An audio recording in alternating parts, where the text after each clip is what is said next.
I found my dream house in Prosper, but I have to sell my current place in Allen first, and the seller won't wait on a contingency. Do I risk carrying two mortgages or let this one go?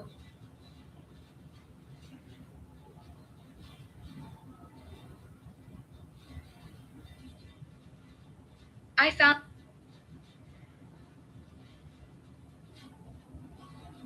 I found Okay. Welcome back. Got another one going. Just kind of gonna jump into it. I only have, I think we're doing three to five scenarios today, depending on how long they go. Got some really good questions. Some good scenarios that we're gonna play out, and hopefully this brings you value. All right. Let's get it started. I realized that in the last one, you could not hear the questions, so I've made an adjustment. So we'll see if that helps. Are my glasses crooked, or is that the? Okay. All right. Whatever. Here we go.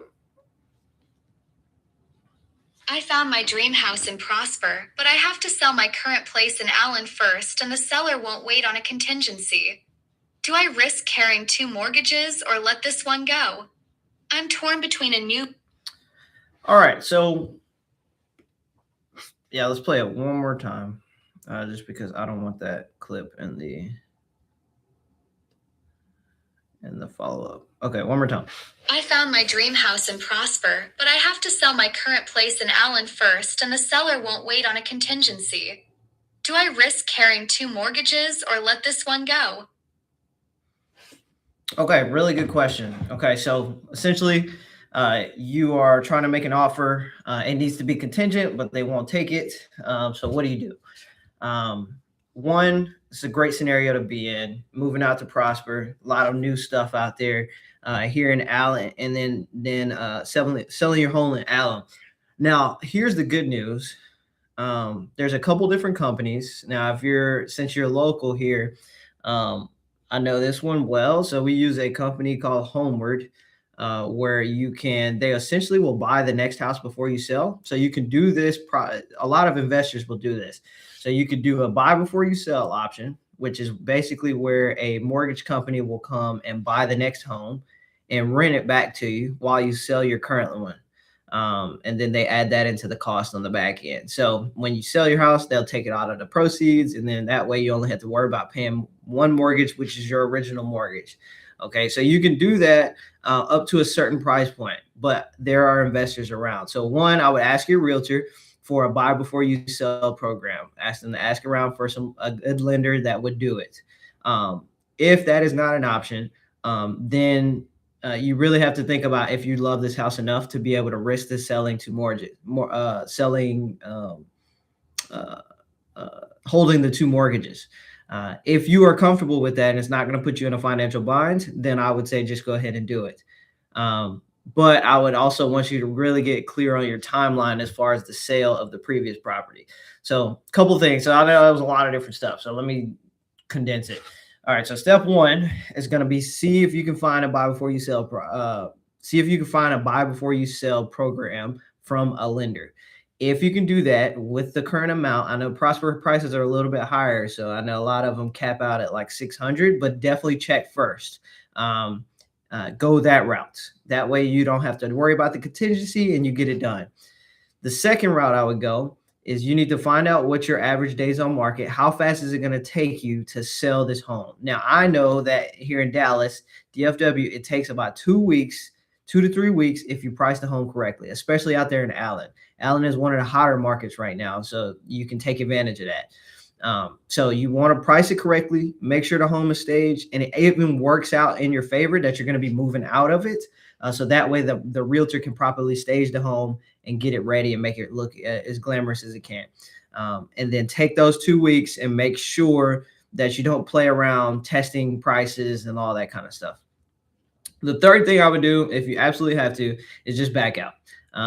You can cross your fingers, hope and pray that it'll still be there. Or you can suggest, here's a bonus. Actually, I'm gonna give you this bonus. Your realtor can suggest that you guys put in an offer and they put you under contract as an active kick out. All that means is when they can go under contract and they essentially it's telling the market that you're open to other offers. Okay, this is a really really good thing as a buyer, because a lot of the realtors on the buy side uncheck this box in the MLS. So if you go in as an active kickout, yes, it gives the seller the grace of feeling like, okay, if we get a better offer, then we can kick this one out, unless they match it. So that's the thing, is like you get presented an offer, you take that new offer and present it to the current one under contract, and then they have the option to either match it or they get kicked out. And it's a really really good thing for the buyer because like I said, the realtors usually uncheck this box, and so they're not even looking at this house. So I would suggest that. So 1 is going to be the buy before you sell. 2 is going to be figuring out the how fast it's going to get all the data on the sale part. And then 3 is I would go active kickouts, and tell your agent. They should know at least what that looks like. Awesome. That was a fun first one. That was good. That was really good. Yeah, not a lot of people know about the active kickout around here because, like I said, realtors do not. They usually uncheck the box, but it's a really good opportunity. All right, here we go. I'm torn between a new build going up in Salina or an older resale in McKinney with more character. The builder's giving incentives, but I keep hearing new construction has hidden issues. What do I actually weigh here? Okay, this is a fully emotional slash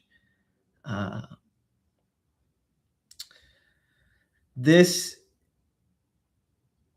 is not really a logical problem. This is a thing that you're battling with your emotions and the things that you've heard in the past, which is totally fine, but just understand that. Okay, now the new build versus the old build, both are going to have problems. The incentives are something that you're really going to want to pay attention to from a financial standpoint.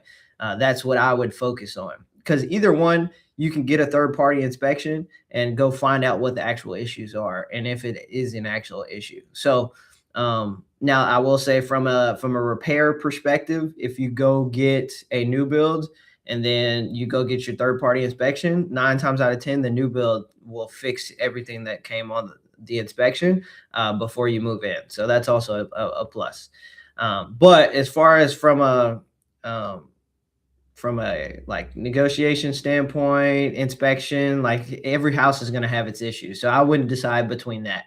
What I would pay attention to is what are the builder incentives that you keep hearing. Get those on paper and see how much it's going to make a difference from your financial perspective. And then if you put 2 properties on paper, then it should make a little bit more sense logically. But I would just cast out the whole repair thing because you can get it fixed. Or you can negotiate for it. And my favorite thing is just offer on both and see who's willing to do more. That's what I would suggest. McKinney has some new builds, but I mean, if you found the property already, then yeah, I would just figure out what things you like in the new build, kind of compare them both to each other, and then decide if the character is going to matter more or if the financials matter more to you. Because I promise the financial is gonna it's gonna make more sense unless they're just super close. If they're super close and they're about the same, then I mean just go with the one that speaks to your heart the most. But this is purely an emotional decision that you have to really think about which things do you like more. So sorry I couldn't help more, but it's a pretty subjective one, if you will. That's not really very clear cut. I can't really just say, yeah, do this on that one. That one's on you. All right, let's do the next one. Maybe. Please. Oh, okay. My company's transferring me and I have to be in the new city in 5 weeks, but my house in Wiley hasn't even hit the market yet. Do I rent it out instead of selling under pressure? That depends. It really depends. The my first question to you would be: do you have to sell this home to buy a new one? If the answer is yes, then I would explore that. And see. It's kind of similar to the last one. Figure out, start interviewing your realtors, get it all set up, and then have that kind of happen. Um, but that would be my first question. Do you need to sell this one to buy the next one? If you don't, then keep it as a rental. Please keep it as a rental. Especially in today's market, selling is not the most attractive thing right now. Just because, you know, especially depending on how much you bought it for, and like, what's the gain and all that kind of stuff. So I would highly recommend, if you can keep it as a rental, do it. But I understand that might not be feasible. Congrats on the new job for sure. I know that sometimes can be exciting or stressful, but I hope it's on the former side, not the latter. Uh, but yeah, Wiley Market. I just sold a house in Wiley. Wiley Market is really good. It has some really hidden gems out there. So hopefully yours is one of them. And actually, I'm kind of looking in the areas. If you're considering, I'd love to come by and take a look and see if I could buy it. That'd be really cool. Um, but yeah, I would just I don't think the pressure thing is a big thing. I think it just feels like pressure right now because you don't really have any of the information. So I would go ahead and start interviewing agents, and see what it would look like to sell, and then you could play it out from there. But again, I would answer that first question: is do you need to sell this one to buy the next one? And then if not, rent that bad boy out. Rent that bad boy out. All right. All right. We got two more. I love this format, by the way. This might be my new favorite thing. All right, here we go. My parents are willing to co-sign so I can afford more house in Little Elm, but I'm nervous about being stretched thin or straining our relationship if something goes wrong. Is this a good idea or a trap? Mmm. This is very opinion based. Hold on. Trying to say this in a neutral way. It depends on your relationship. If you are already considering it, as far as being nervous about being stretched thin or straining the relationship, I have a feeling that is might be an issue. So I would seriously consider doing this, or just make it your own way, and don't worry about the extra cushion that they're going to give you. Um, yeah, or you could work out. Okay, so three ways you can think about this. Step one is going to be the first way you're going to want to think about this is, if you're, like I say, if you're asking this question already, then you're probably going to want to consider just doing what you can on your own, um, and not worrying about the stress. Now, way two, you can think of it as like a buyout. So they can co-sign, get you on there, and then as you continue to climb in the ranks as your job, make more income, and make sure you qualify for it, then you can refi and buy them out of it. And then step three, I would think about is you can go in with a partnership if you guys have a great relationship. If you don't feel like it's going to be a thing, and then turn it into a investment property later, and it'll be a nice little family project. But only you can determine between those three things if it makes sense for you and your family. I know, some people have more of a dynamic where they can partner up with their family like that. I mean, I have a team member that's like that, and then then we have some others that are like, if they get involved, then it gets weird. So you got to determine it. So option one, uh, do it on your own. Don't do the extra cushion. Option two, do it together and do like a buyout when you refi. And then option three is go in and be full partners.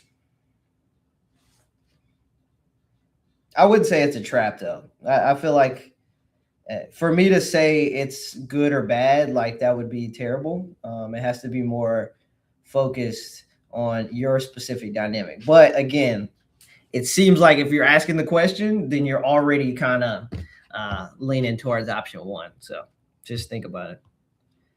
All right, last one. Last one.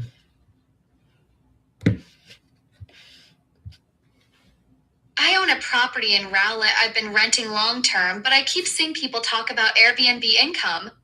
I don't know if it's worth the hassle and regulation risk to convert it. Okay, this is good. So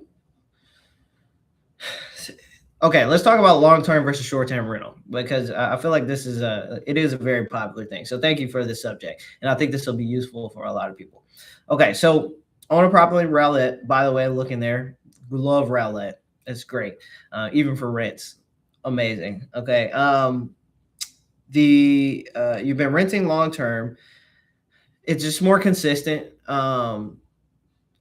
Like you said, like it takes a lot more management from a short term perspective. But if you get property managers on both sides, then you really don't have to worry about it. It just could incur more costs. The more rent, think of it like this: the more renters that go through the door, the more potential for risk or hazards or uh, destroying the property or anything like that. So the more renters in a short term, like the more risky inherently. But you do have the upside of more money potentially. So you have to figure out if it's worth the risk for you, the upside of the cash. See what homes in the area are Airbnb. Like, what are they being rented out for in a short-term rental? Will it actually make sense? If it's only going to make you maybe an extra couple $100, it might not be worth it. And the long-term sustainability of the long-term rental might just make more sense. But you got to figure out which one is best for you. So I would take a look at both sides, look at it on paper, take the emotion out of it, kind of look at them both side by side, figure out what have your returns been from a long term, go figure out what the returns are on average from a short term, put those against each other and negotiate the risk between yourselves. So that's where I would start. Now, from there, as far as a regulation thing, it depends on the HOA or different rules in the area. I know some of the areas around here don't allow them. So definitely check Rowlett. I don't think I've looked in the short term in Rowlett at all. If it's Dallas County is really strict about Airbnb stuff. So definitely look at it and make sure. So, but that's super fun. I mean, pros, long-term rentals more sustainable, more consistent, but they can also mess up the house. So like you just got to figure out which one is worth the upside for you.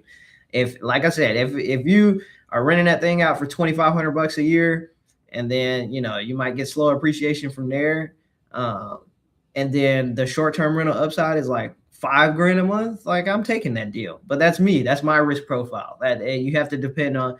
You have to figure out what makes the most sense to you, because not everybody else is willing to go play craps in Vegas, and I am.